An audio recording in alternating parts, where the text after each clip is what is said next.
રામ મંદિરના પ્રતિષ્ઠા મહોત્સવને લઈને સમગ્ર ભારતમાં પૂરજોશમાં તૈયારીઓ ચાલી રહી છે, ત્યારે ભાવનગરના સોની જય લંગારિયા દ્વારા મંદિરના આકારની પ્રતિકૃતિ વાળી ચાંદીની વીંટી બનાવી રામ મંદિરની પ્રાણ પ્રતિષ્ઠા મહોત્સવને લઈને સમગ્ર ભારતમાં પૂરજોશમાં તૈયારીઓ ચાલી રહી છે, ત્યારે ભાવનગરના સોની જય લંગારિયા દ્વારા મંદિરના આકારની પ્રતિકૃતિ વાળી ચાંદીની વીંટી બનાવી છે। ભાવનગરના શેરડી પીઠના ડેલામાં સોનીની દુકાન ધરાવતા જય લંગારિયા દ્વારા રામ મંદિરની પ્રતિકૃતિ વાળી 24 ગ્રામની ચાંદીની વીંટી બનાવી છે। 21 દિવસની મહેનત બાદ આ વીંટી બનાવવામાં આવી છે। આ વીંટી મંદિરના મુખ્ય આર્કિટેક્ટ ચંદ્રેશભાઈ સોમપુરાને આપવાની લાગણી ધરાવે છે। ચંદ્રેશભાઈના પિતાએ સોમનાથ મંદિરના મુખ્ય આર્કિટેક્ટ હતા અને ચંદ્રેશભાઈએ 130 જેટલા મોટા મંદિરોનું નિર્માણ કર્યું છે। Reporting by Hiren Bhayani, Bhavnagar.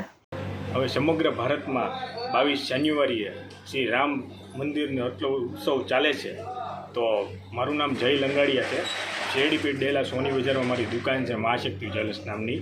તો મને એક એવો વિચાર આવ્યો કે આપણે 24 ગ્રામની વીંટીમાં આપણે રામ મંદિર બનાવીએ, જે આખી કોમ્પ્યુટર વર્કમાં બનેલી છે। 22 દિવસ બનાવતા થયા છે અને એની ઉપર ગોલ્ડ વર્ક કરેલું છે ને આ વીંટી છે હું આપણે ચંદ્રકાંતભાઈ સોમપુરાને ગિફ્ટ તરીકે દેવા માગું છું। જે આટલા બધા મંદિરનું આર્કિટેક્ટ કર્યું છે એણે, 130 મંદિરનું, એમાં છે સ્વામિનારાયણ મંદિર છે, પછી સોમનાથ મંદિર છે, પછી લંડનમાં સ્વામિનારાયણ મંદિર છે, એવા ઘણા બધા મંદિરનું આર્કિટેક્ટ કરેલું છે એણે, ડિઝાઇનિંગ કરેલું।